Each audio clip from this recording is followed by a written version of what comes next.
Dünənki oyuna yəqin hamı baxdı da Qarabağ oyununa. Çox heyif. Həqiqətən çox yaxşı başladı.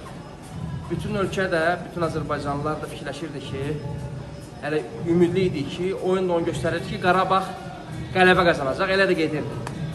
Ta ki, bu Nəriman Axundzadə oyuna girənə qədər. Mən bugünə kimi idmançılarımı, Azərbaycan idmançılarını negativ olaraq heç vaxt tənqid eləməmişəm.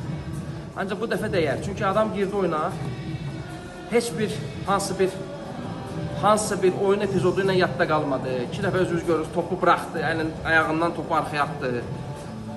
Meydançanın ortasında rəqib komandanın oyuncusu yanında topla hərəkət eləyir. Bu yanında gəzir.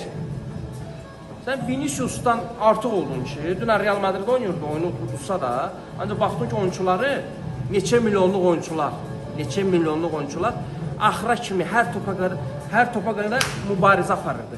İndi Nəriman bilmirəm, əsas heyətdə oynamadığına görə bəlkəm istəksiz idi. Ancaq ki, Medina'nın özü hücumda daha hərəkətli idi ki, Nəriman Axundzadənin özü. Oyuna bir dənə baxın zəhmət olmasa, komandada bir dənə oyuncu istəksiz olsa, istəksiz, həvəssiz, o bütün komandanın oyununu zədələyə bilər, korlaya bilər. Necə ki, dünənki gün Nəriman Axundzadə bu oyunu dünənləri korladı. Yəni, mən dünənləri oyuna baxırdım və ətrafımda olan bütün demək olar ki, azərkeşlər mənim fikrimdə idi. Yəqin ki, siz də bu fikirdəsiniz. Bu fikirdəsinizsə, zəhmət olmasa, kommentin altında fikirlərinizi bildirərsiniz.